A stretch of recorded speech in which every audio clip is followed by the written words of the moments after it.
Hey everyone, it's Lil D from LilDivette.com and welcome back to my channel. Today I'm kicking off a video series related to traveler's notebooks. As many of you know, traveler's notebooks have become really popular in the planning community, and they're used not just for planning but for many other things. As a result, there's now so many options available in the market, so much so that it can be overwhelming. So I decided to do this video series because I figured I can provide basic information to help you learn more about traveler's notebooks, decide if it's for you, and figure out how you'd like to use one. At least that's my hope. If there's something in particular you're curious about or that you'd like me to cover in a future video, just leave it in the comments below. Today, we're just going to be going over the traveler's notebook sizes available. So hopefully you'll find this helpful. And if you'd like to learn more about the sizes, please keep watching.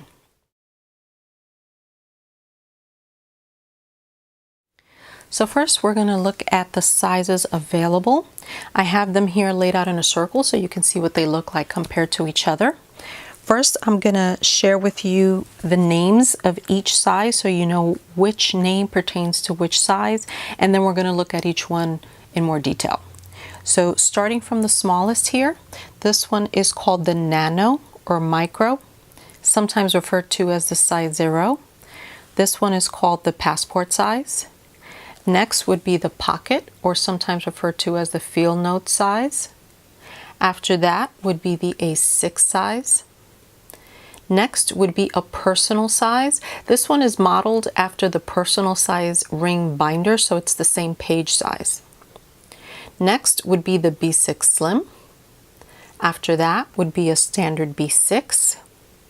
This next notebook is what started it all, so it's sometimes referred to as the standard or the regular or the narrow.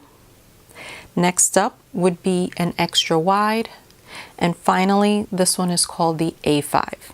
Now, there's 11 sizes that I'm aware of. I own 10 of those.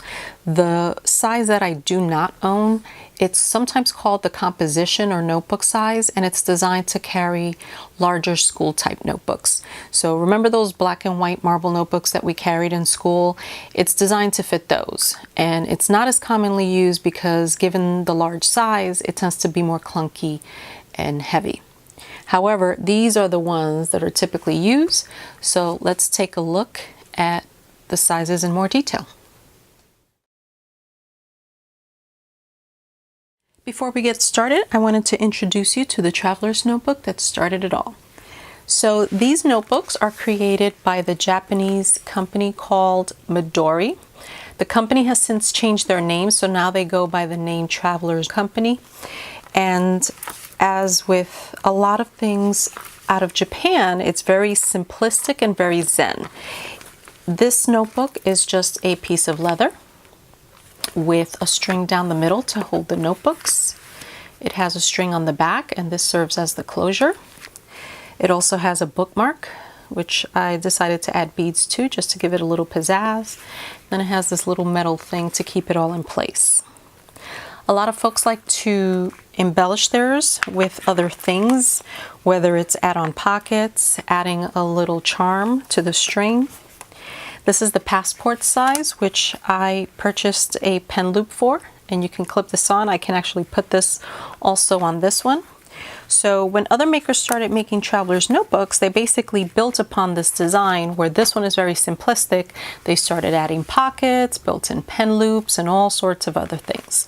And since these were the original Midoris, those were referred to as faux dories. And it's been a wonderful ride because it's just expanded, you know, how wonderfully functional this design has become. So now let's get into the size ranges, starting with the smallest.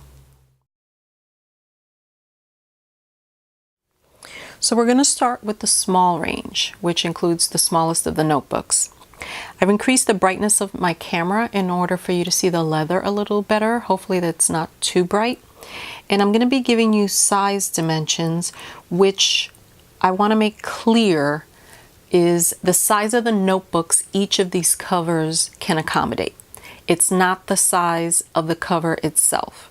And that's an important distinction because a lot of these makers might make the same size cover, but they'll take the liberty of making it either a little wider or a little taller, just to give you kind of that extra wiggle room in case you like to carry multiple notebooks.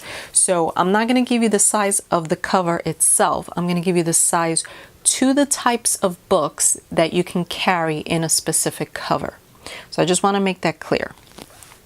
So starting with the smallest, this little guy here, as I said before, is called the Nano or Micro or size 0. And just like the standard Midori, it has a similar design. You have your strap here, it's a piece of leather. This one happens to have pockets and the strings in the middle to hold the notebooks. I've added at least one book to each of these covers to help keep its shape so it doesn't collapse. And what I'll do is I'll compare it to the other sizes that I have here on screen so that you can see how they compare to each other. So this particular cover will take an insert that is 2 3/4 inches by 3 3/4 inches. And that's the smallest of the bunch. Next, this is the Midori or Travelers Company passport size. And this one will take an insert that is 3.5 inches by 4.8 inches. Compared to the Nano, as you can see, the Nano is much shorter and narrower. This is a top view.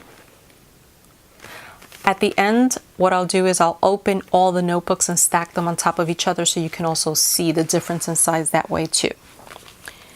And lastly, this one is the pocket or field note size.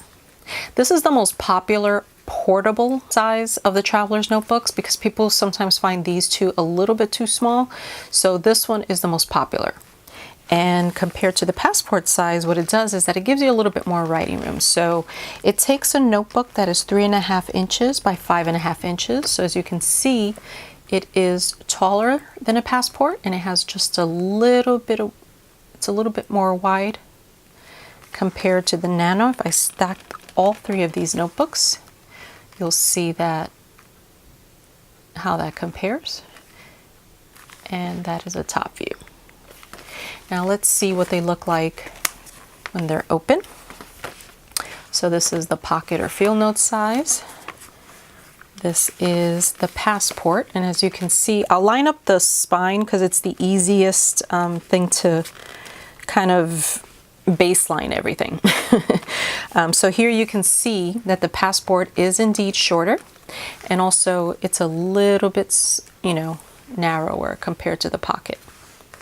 And then of course we have the Nano, which is the smallest of the bunch. So it's much shorter than all of them and not quite as wide.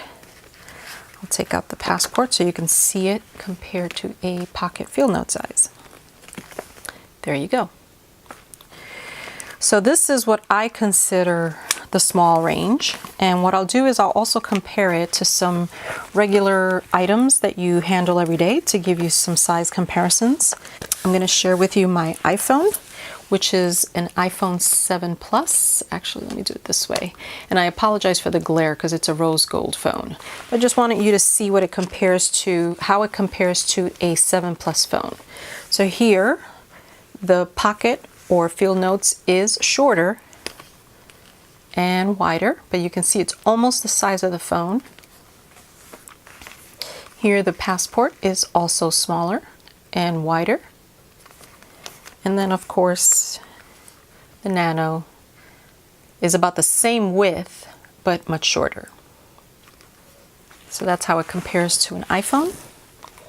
And then also I wanted to pull out some pens. So the problem sometimes with these smaller notebooks is finding something to write with because they are so small. So this is a standard big ballpoint, and as you can see, it's almost about the height of a pocket. The cap just makes it, clear it just a little bit taller. And this is a Tombow pen, which a lot of art journalists and planner nerds like to use to add color to their planner systems. So this is much taller. Compared to the pocket, this is the size comparison. Now, it's been pretty difficult to get a pen, like you can see here, this is much taller. I find that I really like the Kaweco fountain pens for my Passport, and also the Midori brand, or like I said, Traveler's Company, which is what they call themselves now. They make a pen that is perfect for this little notebook. And then here it is compared to the Nano. So there you go. This is the smaller of the range. Now let's move on to the mid-range. So here we have the mid-range. Starting from the right, this is an A6 size. As you can see, it's more of a square shape compared to the others. A lot of these others traveler notebooks, they tend to be more rectangular shape, but an A6 is more boxy. So this will take an insert that's 4.1 inches by 5.8 inches. Next, we have the personal size. So this is modeled after a personal size ring binder, and we'll take an insert that's 3 3/4 inches by 6 3/4 inches. Compared to the A6, the A6 is wider and it is shorter.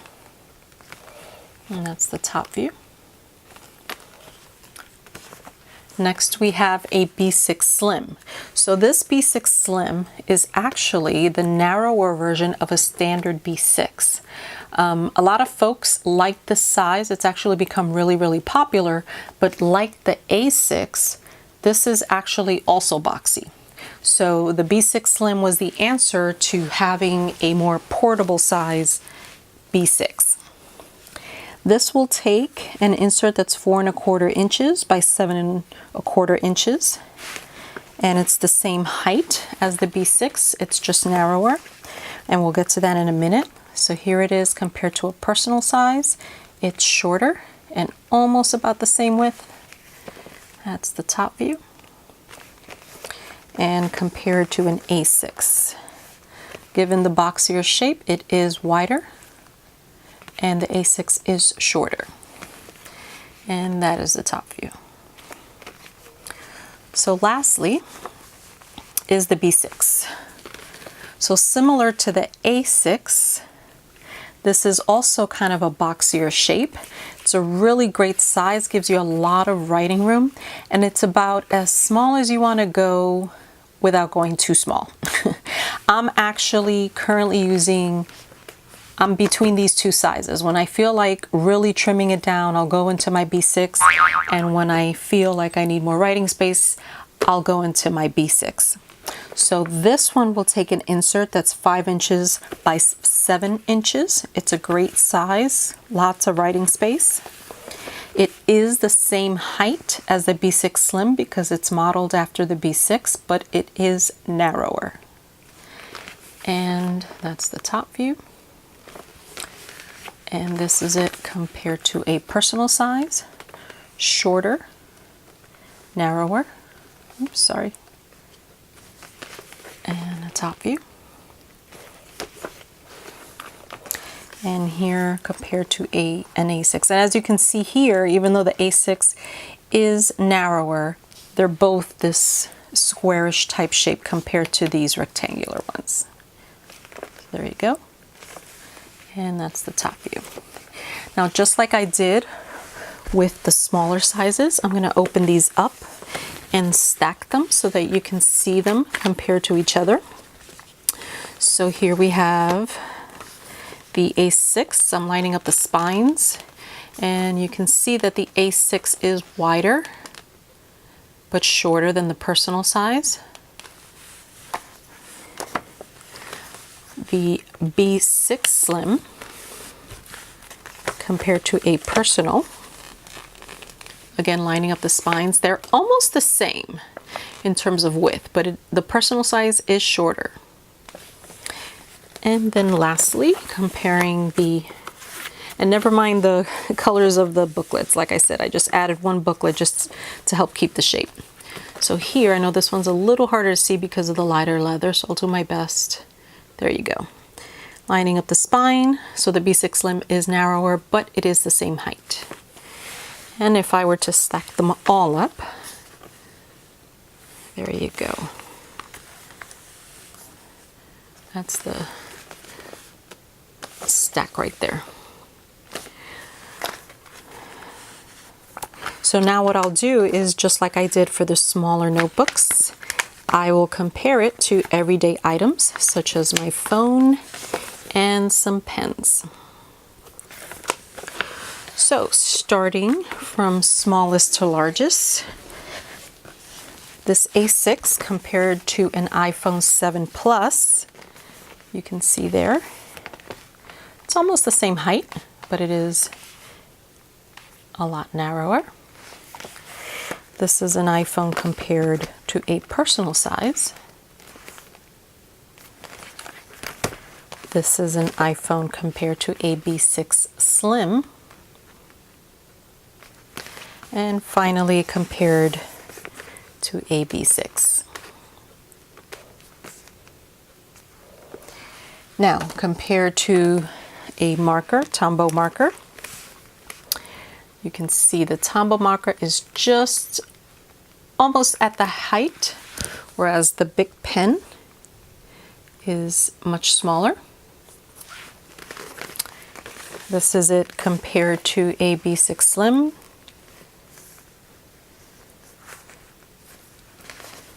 Next would be the personal size. Tombow now is much larger, and the pen is just about right. And lastly, compared to an A6. So there you go. This is the mid-range. Next, we'll look at the larger notebooks.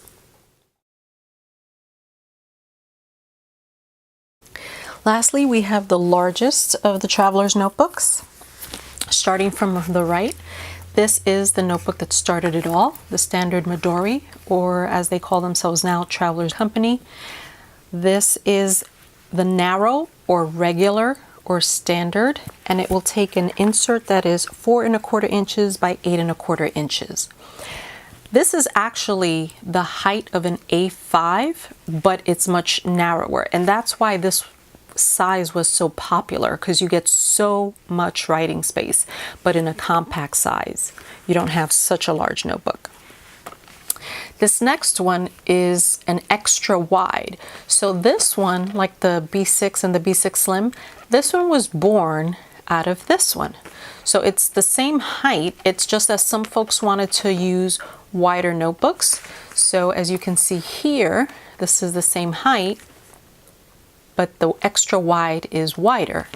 And a lot of folks use the popular Moleskine Cahier type notebooks, so that's what this one was designed to accommodate. And lastly, this is an A5 notebook. I don't know if I mentioned, but this one will take an insert that's 5 inches by 8 1/4 inches. And this one, the A5, will take an insert that's 5.8 inches by 8.3 inches. So this is kind of the largest of all of them. This size is fashioned after an A5 ring binder, just like the personal size that we looked at before. So this is the largest of the sizes. Like I said, there is one more that's much larger, but it's not as widely used, so it's rarely referred to. So to compare to the extra wide, you can see that the A5 comes out, it's the same height, it's just that it's just a bit wider. And then here it is compared to the standard. And that's the top view. So as I did with the previous notebooks, I'll open this up and stack them so you can see. So lining up the spines here, you can see that it is the same height, but you can see a little bit of purple peeking out from the sides. And here is an example of where I added a pocket, stick-on pocket. And then this is the standard Midori. So there you go. And then we'll look at this compared to the A5. Okay.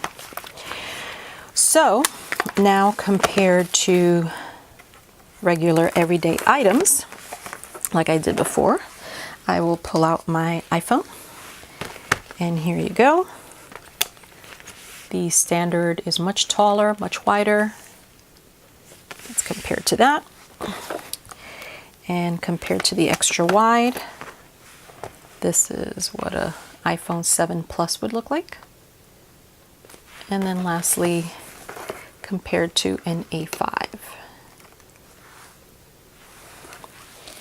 Lastly, I'm going to compare them to the marker and pen.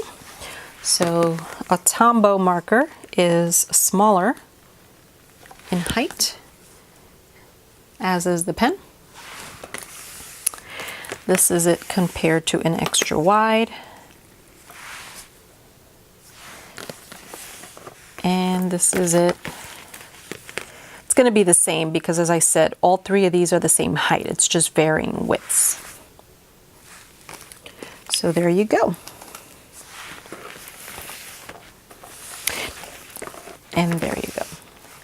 So now what I'll do is I'll take out all the stacks just so you can see. I've been trying to figure out how to fit all of these into one frame to give you an idea of what they all look like compared to each other. I had them spread out in a circle.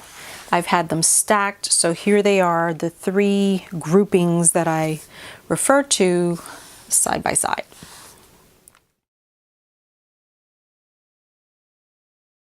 So just some final thoughts on sizing. I gave you the overall dimensions for inserts and which covers they would fit into. But there are a few other sizing considerations that come into play because of the way some makers make their books. By that I mean, for example, in the traditional Midori, these are cut very thinly. As you can see here, the spine is very, very narrow. Looking at it from the top, you can see that the booklet comes almost to the edge of this piece of leather. If I start adding additional booklets, what's going to happen is this is going to expand, which will in turn push the leather back, and then you're going to get something called overhang, which is where you can see the book sticking out from the sides. So some folks like to add a lot of booklets into their covers. So for example, here, this is a pocket. This one, when you look at the insert, you can see there's a little bit of clearance. Also, the spine is a little thicker. So if you look at it this way, this one is much thinner. This one has a little bit more thickness. So I can actually add more books to this. And even though the leather is going to move back, because I already have some clearance here that I don't really have here, this one is designed so that you don't get any overhang. So that's another design consideration that impacts sizing. Now, the most drastic example of this would be if you really want to stuff your book. And here I have an example of an A6 that has a 2-inch spine. So this book is really designed to be stuffed. In here, I currently have an A6 bound book held in by the straps. And I can actually, if you look at it from the top, I can actually fit 2 of them. And then some. And that's because this particular maker designed a much thicker spine so that I can hold more on the inside. And if you can see here, I still have clearance before reaching the edge of the leather, even if I put in something else. So this is one design feature that impacts size, a wider spine. Another way that makers will make their traveler's notebooks wide is by expanding the cover this way. So this is another B6 Slim that I have. Compared to my original B6, this one is actually wider. And the reason that's important is because in here I have a B6 insert. And as you can see, it's kind of nearing the edge of the leather, but not quite. So I can stick a couple of books in here without any overhang. However, if I really want to stuff it, I would put it into this one, because since this one is cut much wider and I already have this additional clearance, when this spine starts to expand with additional books and this starts going back, I'm still not going to get any overhang. So that's another wide design feature that a maker might use to make their cover a little bit more effective for you. So it can be wide this way, or it can be wide this way. Now, the last thing I want to talk about that might impact sizing is the design of the binder, additional pockets, and the thickness of the leather. So let me show you an example. Here I have an extra wide. Now compared to my other extra wide, as you can see here, this one is open, whereas this one has kind of a wraparound. This is called a bifold. So what happens is that when I start stuffing this, right, the leather starts pulling in, but at some point it's going to hit a wall, literally, this wall of leather. So because of this design feature, I usually have to be careful how many booklets I put in this one. So that's one way a design feature can impact sizing. Another thing that can impact sizing would be pockets. So here's another wonderful notebook that I have. It's an A5 size, and this one is designed to have pockets. So this pocket swings out. I can stick art supplies in here, pens like I did on this side, just so you can see an example. Now the issue with this is once you start stuffing these pockets, and I do have 4 bands in here so I can stuff it with booklets. If I show you this way, you can see I only have 1 booklet and I've only put things into 1 pocket, and already I'm taking up space. So because of these additional features, it actually works as a trade-off.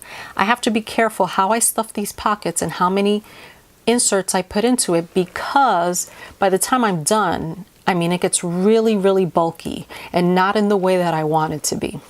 So pockets, sometimes the design can potentially impact the sizing of the binder and the space that might be available for you to use. Lastly, would be the thickness of the leather. So here's an example. This is my B6, which I'm currently using. And I'm currently using it with 2 inserts. I would like to put more, but given the thickness of this leather, you can see it actually sticks into the booklet. Whereas in some of my other notebooks, this one does have a back pocket. It actually also has a front pocket, this outer pocket, but you can see it's cut much thinner. So that's another design consideration that will impact sizing, the thickness of the leather, and also internal pockets. So I hope you enjoyed part 1 of my Traveler's Notebook series and have a better understanding of the sizes as well as any factors that might affect the sizing. Watch out for future videos, and if you have any topic requests, please leave them in the comments below.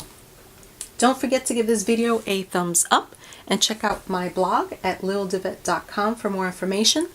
Thanks again for watching. Until next time, bye.